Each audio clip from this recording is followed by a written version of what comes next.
हे दोस्तों, कैसे हैं आप सब। उम्मीद करता हूँ भाई आप लोग अच्छे होंगे, बढ़िया होंगे। दोस्तों, क्या आप जानते हैं कि भारत को आगे बढ़ाने के लिए हमारी सरकार किन किन प्रोजेक्ट्स पर काम कर रही है। आखिर ऐसे कौन कौन से प्रोजेक्ट्स पर वर्क किया जा रहा है जिनसे आने वाले समय में भारत की अर्थव्यवस्था एक नया मुकाम हासिल करेगी। और ये प्रोजेक्ट्स किस फील्ड या सेक्टर में बन रहे हैं, क्यों इन्हें मेगा प्रोजेक्ट्स कहा जा रहा है, कहाँ बनेंगे ये मेगा प्रोजेक्ट्स और कितना होगा इन्वेस्टमेंट, क्या हमें भी इनसे कोई फायदा होगा या नहीं। ऐसे बहुत सारे सवाल होंगे जो आपके दिमाग को निचोड़ रहे होंगे, पर दोस्तों अब सोचने की कोई जरूरत नहीं, क्योंकि आज हम आपको इंडिया के 6 मेगा प्रोजेक्ट्स की पूरी जानकारी देने वाले हैं। दोस्तों, इन 6 प्रोजेक्ट्स को तैयार होने के बाद देश को एक अलग ही मुकाम मिलेगा।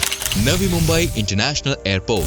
भारत को सिविल एविएशन के मामले में दुनिया में इन दिनों तीसरे रैंक पर रखा गया है। इस रैंक को दोस्तों और आगे खिसकाने में काफी हद तक मदद करेगा नवी मुंबई इंटरनेशनल एयरपोर्ट। बीते लंबे समय से मुंबई में एक नए इंटरनेशनल एयरपोर्ट की मांग जोर पकड़ रही थी। हम सभी जानते हैं कि मुंबई यानी कि माया नगरी और यहाँ के लगभग सभी एयरपोर्ट्स सबसे बिजिएस्ट एयरपोर्ट है। ऐसे में मुंबई के शहर नवी मुंबई में एक नए एयरपोर्ट को मंजूरी दे दी गई है। नवी मुंबई इंटरनेशनल एयरपोर्ट को बनाने का जिम्मा सौंपा गया है सिडको यानी कि city and industrial development corporation को, और इसका डिजाइन पेश किया दोस्तों फेमस आर्किटेक्ट कंपनी ज़हा हदीद द्वारा। इसका डिजाइन काफी ज्यादा यूनिक होने वाला है, क्योंकि इसके डिजाइन में भारत की संस्कृति, परंपराओं और कला के साथ मॉडर्निटी का संगम देखने को मिलेगा। आपको हम बता दें, एयरपोर्ट लगभग 1160 हेक्टेयर के एरिया में तैयार किया जा रहा है, जिसके लिए सरकार ने 16,700 करोड़ का बजट सेट किया है। P3 मॉडल यानी कि पब्लिक प्राइवेट पार्टनरशिप के अकॉर्डिंग तैयार हो रहे इस एयरपोर्ट में 2 रनवे देखने को मिलेंगे, जिनकी लंबाई होगी करीब 3700 मीटर। देखिए, ये कोई आम रनवेज नहीं होने वाले हैं दोस्तों,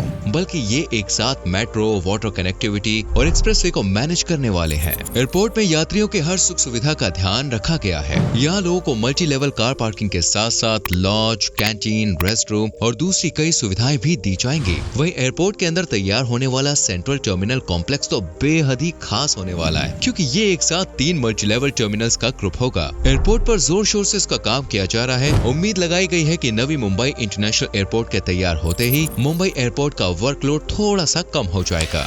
सेंट्रल विस्टा प्रोजेक्ट। दोस्तों, सेंट्रल गवर्नमेंट ने साल 2019 में देश के पावर कॉरिडोर को एक नई पहचान दिलाने के लिए सेंट्रल विस्टा प्रोजेक्ट का ऐलान किया था। 20,000 करोड़ की लागत से तैयार होने वाले इस प्रोजेक्ट में सरकारी इमारतें और कई मॉन्यूमेंट्स को पूरी तरह से तोड़कर दोबारा बनाने का प्रस्ताव रखा गया था, और अब इस प्रोजेक्ट पर जोर शोर से काम भी चल रहा है। इस मेगा प्रोजेक्ट के तहत 10 building blocks, Rashtrapati Bhavan, UPA Rashtrapati Bhavan का भी पुनः निर्माण किया जाएगा। ऐसी उम्मीद जताई जा रही है कि 2024 तक इस प्रोजेक्ट को पूरी तरह से बनाकर तैयार कर दिया जाएगा।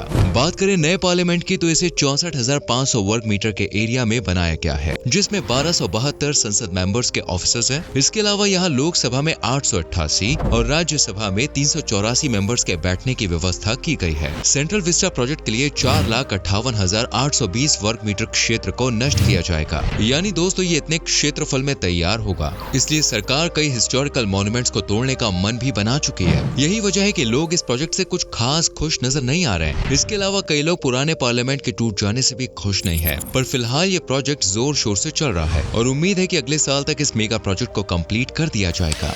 हेमांग प्रोजेक्ट। दोस्तों, ये इंडिया का एक ऐसा मेगा प्रोजेक्ट है जिसने हमारे पड़ोसी देशों की रातों की नींदें उड़ा के रख दी हैं, खासकर भैया चीन की। चीन को भारत का ये प्रोजेक्ट फूटे आंख नहीं भा रहा है, और वो कैसे भी करके इस प्रोजेक्ट को नस्ते नाबूद करना चाहता है। पर अफसोस की बेचारा मिसमिसाने के अलावा और कुछ कर ही नहीं पा रहा है। जी हाँ दोस्तों, ये है हेमांग प्रोजेक्ट, जिसको जल्द से जल्द शुरू करने के लिए मजदूरों की टुकड़ी दिन रात मेहनत कर रही है, और आखिरकार ये प्रोजेक्ट तैयार हो ही गया। दरअसल दोस्तों, ये प्रोजेक्ट लद्दाख से सटे LAC के पास बनाया गया है, जिसके तहत दुनिया की सबसे ऊंची सड़क भारत ने बनाकर तैयार की है। लद्दाख के LAC पॉइंट के पास बनी ये सड़क 19,300 फीट की ऊंचाई पर बनाई गई है, जिसे उमलिंग ला पास पर बनाया गया है। भारत के बॉर्डर रोड्स ऑर्गेनाइजेशन द्वारा इस सड़क को भारतीय सेना के सैनिकों की कनेक्टिविटी को बेहतर करने के लिए बनाया गया है। चीन को जो इस सड़क से जलन है वो इसलिए क्योंकि दोस्तों, ये सड़क भारत और चीन के बीच डैमचोक इलाके के पास है, और इस इलाके को लेकर भारत और चीन के बीच अक्सर विवाद चलता रहता है। अब चीन इसलिए भी परेशान है क्योंकि दोस्तों, इस सड़क के बन जाने से एक तो पूर्वी लद्दाख में इंडियन सैनिकों की कनेक्टिविटी बढ़ेगी, साथ ही डैमचोक में भी गतिविधियां एक्टिव हो जाएंगी। आपको बता दें कि प्रोजेक्ट हेमांग के तहत 17,582 फीट की ऊंचाई पर खरदुंग ला पास और 17,688 फीट की ऊंचाई पर चंगला पास में सड़क भी बनाई जा चुकी है। Mumbai Ahmedabad high speed corridor. दोस्तों इंडियन रेलवे की अचीवमेंट्स में अब Mumbai Ahmedabad high speed rail corridor का नाम भी शामिल होने वाला है और रेलवे भी समय समय पर इस रेल कॉरिडोर को लेकर अपडेट दे रहा है। इस रेल कॉरिडोर की बात करें तो ये 508.17 किलोमीटर लंबा पहला हाई स्पीड रेल कॉरिडोर होने वाला है, जिस पर ट्रेन बॉस हवा की तरह दौड़ेगी। आपको बता दें ये high speed rail line Mumbai में बांद्रा कुर्ला कॉम्प्लेक्स से स्टार्ट होगी और गुजरात के अहमदाबाद में मौजूद साबरमती स्टेशन पर खत्म होगी। बात करें बुलेट ट्रेन की स्पीड की तो इस रेलवे लाइन पर बुलेट ट्रेन करीब 320 किलोमीटर प्रति घंटे की रफ्तार से दौड़ेगी। ये इतनी तेज होगी कि मात्र 2 घंटे में आपको मुंबई से अहमदाबाद पहुंचा देगी। इस प्रोजेक्ट के लिए फरवरी 2013 में भारतीय रेलवे और फ्रांस के नेशनल रेलवे के बीच प्रोजेक्ट को लेकर MOU साइन किया गया। आपको बता दें कि पहले ये कॉरिडोर पुणे से अहमदाबाद तक जाने वाला था, लेकिन फिर कुछ प्रॉब्लम्स और पुणे के रोड मैप की वजह से इसे थोड़ा सा आगे खिसका दिया गया। साल 2017 में भारत और जापान ने एक MOU यानी समझौते पर साइन किया, जिसके तहत मुंबई अहमदाबाद रेल कॉरिडोर तैयार किया जाना है। इसके बाद जापान इंटरनेशनल कॉर्पोरेशन एजेंसी ने इस प्रोजेक्ट को तैयार करने की गाड़ी निकाल दी है। वैसे तो इस प्रोजेक्ट को लेकर ऐसा कहा जा रहा था कि साल 2023 के लास्ट तक इसे कंप्लीट कर लिया जाएगा, लेकिन फिलहाल ये प्रोजेक्ट थोड़ा लेट है, तो साल 2026 तक ही हमें यहाँ मेट्रो चलती हुई नजर आएगी। Narmada valley development project. दोस्तों नर्मदा वैली डेवलपमेंट भारत के मेगा प्रोजेक्ट्स में से एक है, जिस पर सरकार करीब 40,000 करोड़ रुपए खर्च कर रही है। ये प्रोजेक्ट चुनिंदा हाइड्रो इलेक्ट्रिक प्रोजेक्ट्स में से एक है, जो कि भारत की लार्जेस्ट रिवर डेवलपमेंट स्कीम होने वाली है।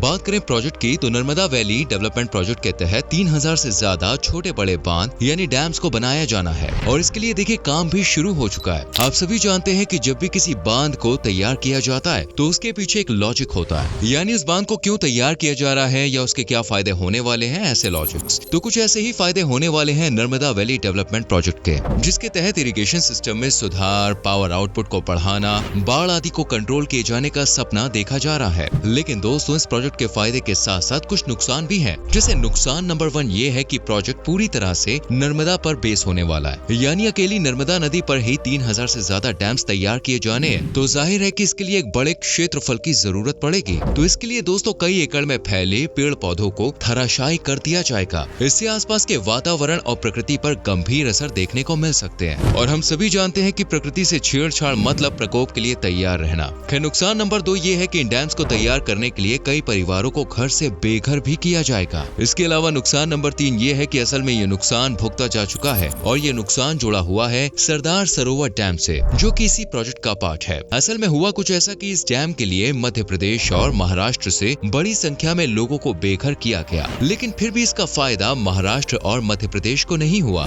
बल्कि इसका फायदा हुआ गुजरात को, यानी किया तो किसी ने और भरा किसी और ने। खैर चलिए दोस्तों आगे बढ़ते हैं और इस लिस्ट में आने वाले उस प्रोजेक्ट की बात करते हैं जो पहले नंबर पर है, Gaganyaan mission. Indian space research organisation यानी इसरो द्वारा गगनयान मिशन पर जोर शोर से काम शुरू कर दिया गया है और अब तो दोस्तों गगनयान मिशन का पूरा प्लान भी सामने आ चुका है। इसरो के इस मिशन को 3 स्टेप्स में पूरा किया जाएगा, जिसमें 2 स्टेप्स को मानव रहित बनाने पर काम किया जाएगा। गगनयान के पहले ट्रायल यानी पहले स्टेप की बात करें तो इसे बिल्कुल खाली रखा जाएगा, यानी कि दोस्तों इसमें कोई भी स्पेस की सैर पर नहीं जाएगा। वहीं बात करें दूसरे ट्रायल की तो यहाँ पर एक महिला रोबोट को स्पेस में जाने के लिए डिजाइन किया गया है, जिसका नाम रखा गया है व्योमित्रा। दोनों ट्रायल को लेकर कहा जा रहा है कि ये साल के एंड तक पूरे हो जाएंगे और तीसरा भी इसके आसपास ही रहेगा। लेकिन तीसरा ट्रायल तभी होगा जब ये दोनों ट्रायल सफल साबित होंगे, क्योंकि तीसरे ट्रायल को ना तो खाली रखा जाएगा और ना ही रोबोटिक, बल्कि इसमें 2 लोगों को अंतरिक्ष में भेजा जाएगा। इस प्रोजेक्ट के लिए 10,000 करोड़ रुपए का बजट तैयार किया गया है। गगनयान मिशन के नाम से अगर आप कुछ समझ पा रहे हैं तो आपको बता दें, गगनयान एक अंतरिक्ष यानी कि स्पेसशिप है, जिसे यात्रियों को ले जाने के लिए तैयार किया गया है। ये स्पेसशिप 3.7 टन का है, जो कि 400 किलोमीटर की ऊंचाई पर पृथ्वी की कक्षा के इर्द गिर्द घूमेगा।